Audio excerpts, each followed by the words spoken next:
What's going on, guys? Cejaman back with another review. Today we're taking a look at some Iron Studios 1/10 scale statues that I got from Big Bad Toy Store. These are still available right now. Link in the description down below if you want to get these or any other collectibles from Big Bad Toy Store. They sent these out for me to review.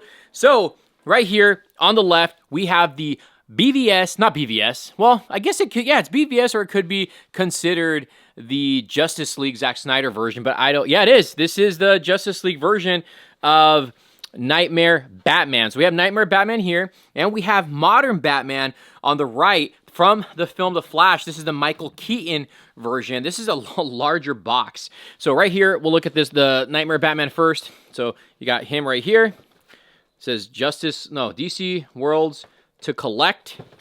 And this is the actual, I think this is actually the front of the packaging. So you have Knightmare Batman, Zack Snyder's Justice League. So I'm pretty happy to open this one, or pretty excited to open this one. And then over here we have the modern Batman. Again, a larger box. I like the background too. So you have Batman, and then this is what he's going to look like, Iron Studios. There's a version of this that comes with the Batmobile and part of the Batcave, which looks pretty freaking sick. Actually, right here, you can see the Batcave, or the Batmobile at the bottom. All right, so let's open this up. I own a few Iron Studios statues, so I already know the quality on these things. Iron Studio does a fantastic job, especially with their Marvel statues. And they do also larger scale. They also do quarter scale. Let's open these up, and let's see if these are going to be a pickup or a pass. And when I killed you, and make no mistake, I will fucking kill you. And I do it slow. Okay, guys, the first one we're going to be taking a look at is the Knightmare Batman statue. Now, he does come with this rock base, and you can see there's the imprints there where you're going to put his feet. So you got a little bit of like rocky spikes right there on the side, on the top, well, yeah, on the sides. And then here on the back, it reads Iron Studios. There's no number on these, so I don't know how limited these are, but Iron Studios, Zack Snyder's Justice League, Knightmare Batman. So we'll put the base down, and then I'll go ahead and bring out Batman, played by Ben Affleck, who I still think is one of the best Batmans on screen, and definitely wore the Batman suit, most comic book accurate suit. And I always loved the Knightmare Batman. And you know what? Looking at this head sculpt, it is not bad at all. It does resemble Ben Affleck. You can see kind of like the 5 o'clock shadow too. You have his brown. Does he have brown eyes in the movie? I don't remember. He's got brown eyes here though. You have the goggles, and you can see he is a little bit weathered. So he's got like obviously like sand or dirt all over him. Looks great. You got his scarf. I would have liked the interchangeable piece on this guy that had him displayed with the scarf and maybe like a machine gun or a rifle. You have his armor, Batman armor right underneath. You can see the different colors on there. He's even got some of the bullet holes and scratches on the emblem. The utility belt, which looks great. The gauntlets with some wraps wrapped around them. There's the spikes on there. The trench coat, which he has the sleeves rolled up. I like that the sleeves are rolled up, so you can see the gauntlets. Look at the detailing on the jacket. This is a great piece, man. And you got this side over here, closed fists. I'll show you guys the back side of the trench coat. So it is kind of blowing in the wind. Very, very nicely done. Come to the lower part. So you have a holster, and there is a gun in there. I don't know if you can make that out, but there is a gun. Then you have his military pants. You got some cargo pants, some knee pads, and then you have his bat boots. Look at that. Looks great. This came out really, really good. The detailing on the pants look great too. I love the paint apps on him. This is so nice. So nice. And I love the weathering too. You have to really see it in person. But what do you guys think about that head sculpt? I think it looks good. I think this looks good overall. He should have came with a gun though, personally. I think he should have had a gun. So let's attach him to the base. So you put the peg on there, and there you go. He's fully assembled. Now there is a quarter scale one of this guy that's available still. There might be one or two left.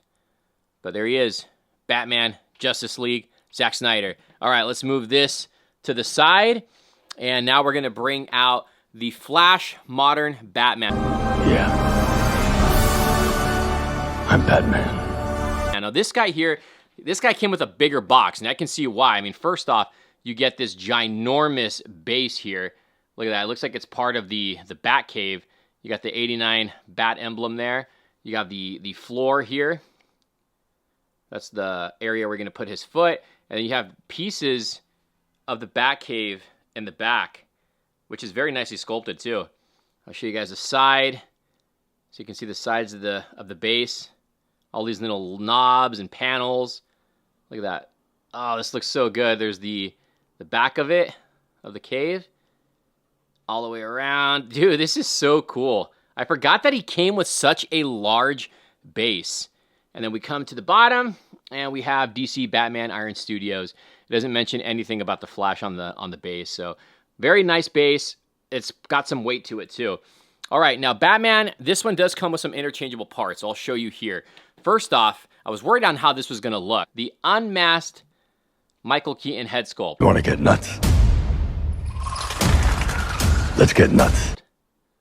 Doesn't look bad. He looks older than he did in the film. This is what I think Michael Keaton will probably look in 10 more years. He does look a little bit more on the older side, so he does have the emblem because he's unmasked, so you can attach this to the body. The sculpting on the hair actually looks really well done. But what do you guys think about this head sculpt? Is it not him? Is it him? Zoom in a little bit. It looks like him. It does look like him. The hair looks great. So you got that head sculpt there, right?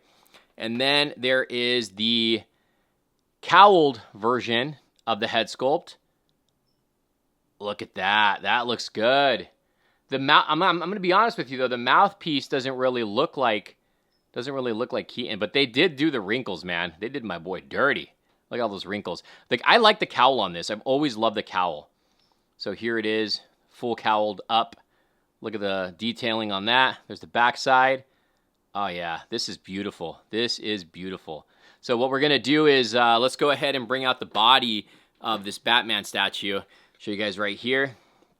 So he's got his arms crossed, and then the cape is kind of going in the wind there. So again, this is the modern Batman, the suit that he wore in the Flash movie. Right there in the back, it's pretty much just all cape. Yeah, did you guys like the suit in the movie? Did you guys even like the movie? Let me know. But look at that. You can see the cool detailing in the suit. So what we'll do is we'll pop in actually, before we do that, let's put him in the base. Let's get him to stand in the base here. Just slide that sucker. There should be a hole there somewhere. All right, so I have a little bit of issue with mine. I can't get him to the peg to go all the way in. So there is a little bit of a gap, so he's not standing fully flat. Oh, I didn't realize there was battle damage right there on his thigh. So I can't get him to be fully flat, and you can see him, he's kind of tilting a little bit. I don't want to force it a whole lot, because these statues, they break. They do break. So let's see how he looks like with the unmasked head sculpt on. Yeah, I mean, it looks good. It looks really good. The only problem is that this guy looks like he's leaning. I don't want to force it a whole lot, because this is definitely going to break if I do anything to it. But there you go. That's what he looks like, fully suited up with the cave there. I don't know. I'm not really feeling the head sculpt on this one. I think it has too much. It's not the sculpt. It's the paint apps that they used on him. Let's put on the cowled version here. There you go. That looks better. That does look 10 times better. But, I mean, if you wanted to, these head sculpt, these stands stand on their own, the head sculpt, so you can get it to stand there. We bring Knightmare, Batman right over here. And there you go. There's my quick little review, guys, on the brand new Iron Studios. I mean, they're pretty new. The Flash came out not too long ago. I think the statues came out recently. We got the Knightmare Batman based off of the Justice League, Zack Snyder's version. And then we have the modern Flash modern Batman from the Flash movie. I definitely like the Knightmare Batman way more. I think that sculpting on him is very, very good. The modern Batman's not bad. There's just some issues like with the face here on the Keaton one, with the cowled version. It doesn't really look like him. The unmasked one does look like him. It's just the paint apps are a little bit too much. But other than that, I think these are awesome pieces. Again, guys, you guys can pre-order these in the link down below to Big Bad. Not pre-order, you can order them on Big Bad Toy Store, link below. There's a lot of Iron Studio statues, guys. Again, they do a fantastic job on their statues, especially the Marvel ones. So let me know what you guys think about this. Is it a pickup? Is it a pass? Do you guys own these? Do you guys own any Iron Studio statues? If so, let me know which ones you guys have and what you think about the quality of Iron Studios. Thank you guys for watching. I appreciate you. Thumbs up the video. We'll see you soon. Not this time. Maybe some other time. Not this time, kid. Maybe some other time.